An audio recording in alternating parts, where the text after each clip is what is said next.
Muito bem, meus queridos, estamos de volta exatamente às 9 horas mais 31 minutos. E esse momento é um momento também aguardado. Vamos com o momento da palavra de Deus. E para tanto eu quero convidar o nosso querido presbítero Christian. Ele já está com a Bíblia aberta. Deixa eu ver se esse aqui é o microfone do presbítero Christian. Dê um alô aí, meu presbítero. Glória a Deus. Não é esse não. Fala agora. Glória a Deus. Muito bem. Amém. Fique à vontade, meu nobre companheiro e amigo de longas datas. É um prazer te receber aqui. Amém. Em nome de Jesus. Mais uma vez quero cumprimentar a todos que estão na escuta com a paz do Senhor.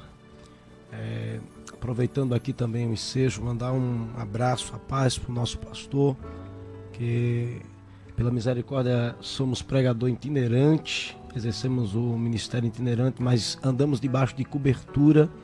Temos um pastor, temos uma igreja onde congregamos, pastor Oséias, ali na Divec Biribeira. Que Deus continue abençoando toda esta casa. Quero também mandar um abraço ao pastor Juscelino Menezes, um grande pregador que está em São Paulo ouvindo a programação da Rádio Maranata. Enfim, eu quero compartilhar algo da parte de Deus ao teu coração. Aproveitando esta oportunidade, quero convidar você a abrir a sua Bíblia no livro de Atos dos Apóstolos, capítulo de número 28, versículo que iremos fazer menção, versículo de número 7 e o versículo de número 8. Abra sua Bíblia, aproveite também para abrir o seu coração para receber de Deus uma palavra nessa noite. Versículo de número 7 diz assim, de Atos, capítulo 28, o último capítulo do livro de Atos.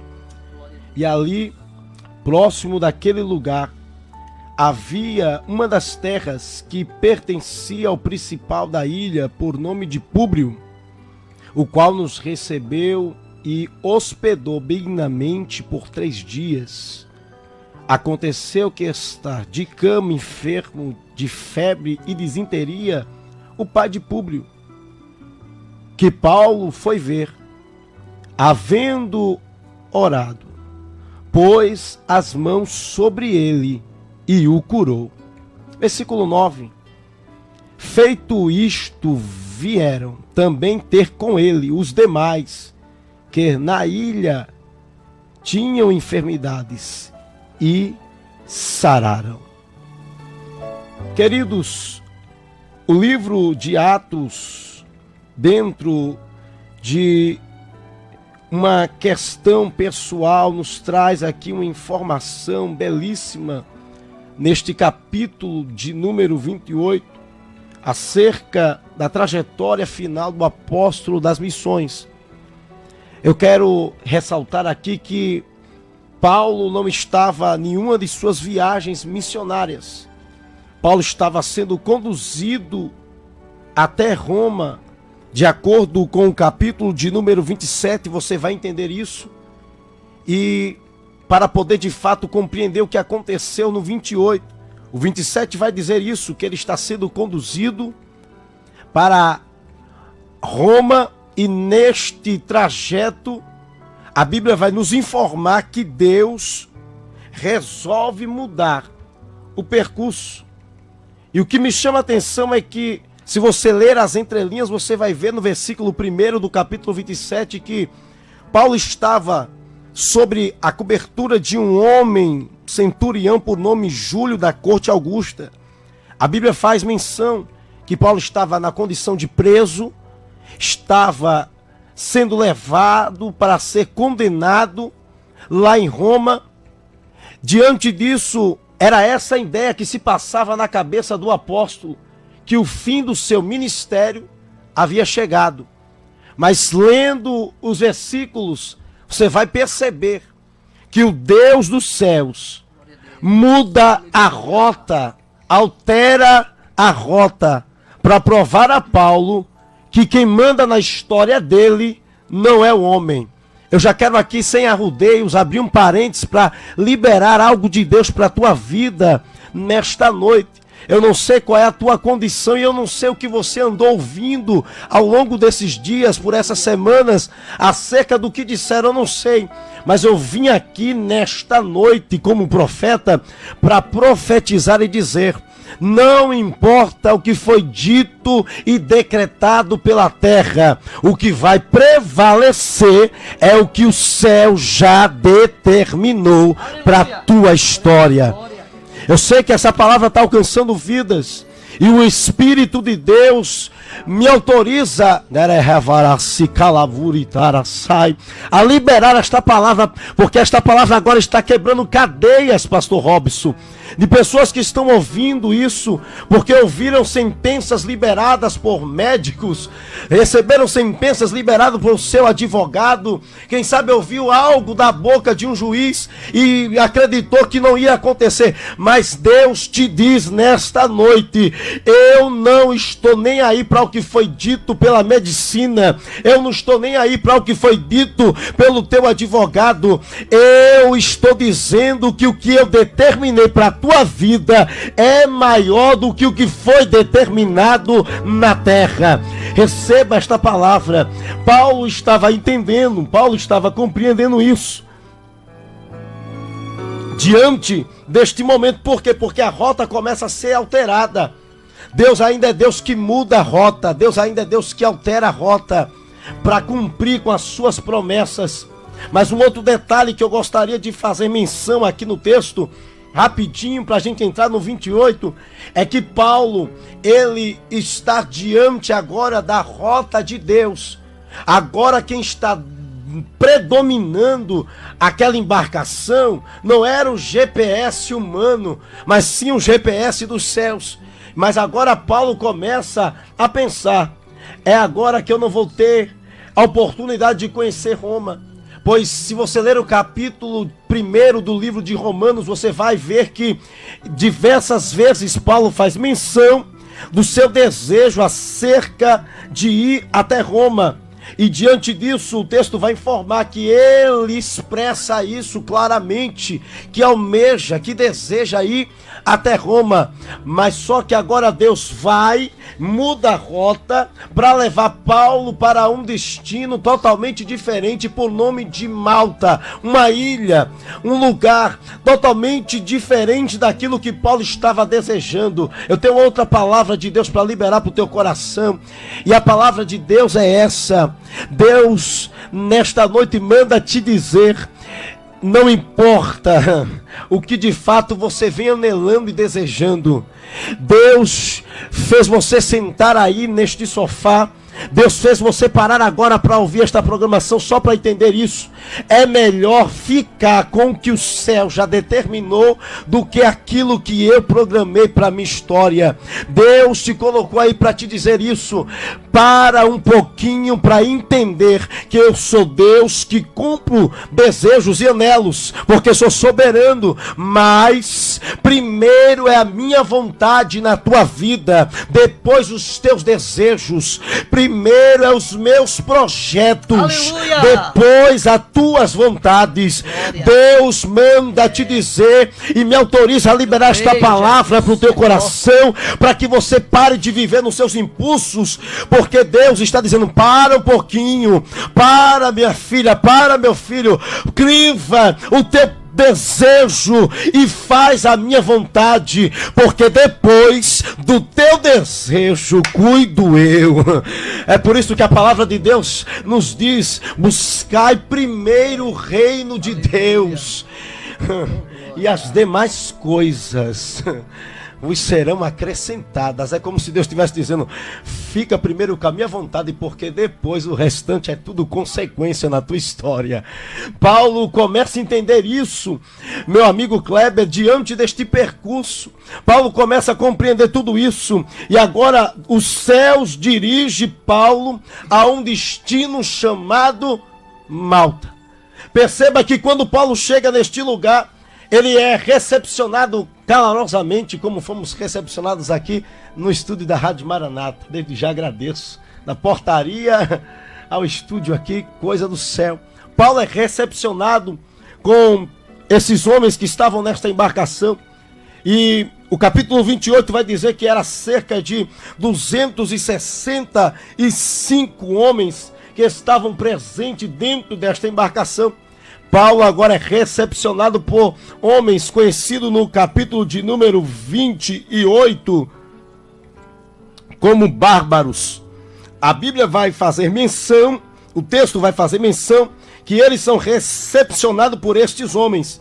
E nesta recepção, o texto vai informar que eles erguem uma grande fogueira para aquecer a todos por causa do frio e por causa do período em que eles passaram exauridos, do cansaço. O frio e a chuva predominava, e agora eles acendem a fogueira para aquecer aqueles que sobreviveram daquele naufrágio. Aí o texto vai dizer, no versículo, na sequência do capítulo 28, que Paulo percebe que a fogueira, por mais que ela fosse grande, ela precisava ser alimentada. Aí Paulo entra no meio do mato, meu amigo cantor Moisés, e começa a catar gravetos. E o texto vai dizer que ele joga gravetos em direção da fogueira, para manter a fogueira acesa, no intuito de manter a continuidade daquela grande fogueira acesa. Mas neste inteirinho, a Bíblia vai dizer que Paulo, ao jogar alguns gravetos, uma víbora que estava escondida, embrenhada, em meio aos gravetos, acomete a mão do apóstolo Paulo, ferindo. Os homens daquela ilha olharam a cena e disseram: certamente este homem é homicida, certamente este homem está devendo, e não morreu no naufrágio, mas a morte está perseguindo ele. Certamente este homem está devendo. Aí eles olham, o texto vai dizer que eles olham e esperam que viesse inchar, porque o veneno desta víbora era terrível. Ela promovia morte instantânea, então eles já sabiam do que iria acontecer. E o texto vai dizer que eles estão esperando que Paulo caísse morto de repente. Mas o texto no versículo de número 6 vai dizer que, na medida que eles esperaram, nenhum incômodo lhes sobreveio. E mudando eles o seu parecer, dizia um entre os outros: ele é um Deus. Eu tenho mais uma palavra de Deus para liberar para o teu coração. Eu não sei o que andam esperando, não sei o que estão de fato observando da tua história, mas Deus manda eu te dizer que quem está esperando o teu fracasso vai ter que ver você de pé. Quem está esperando a tua queda vai ter que ver você de pé. E mais um detalhe, o texto vai dizer que Paulo continua em pé e continua pregando. Em outras palavras, Paulo está de pé, fazendo e dando continuidade, exercendo o seu ministério, que é a pregação. Porque quem queria ver você calado, vai ver você pregando. Quem queria ver você parado, vai ver você de pé prosseguindo.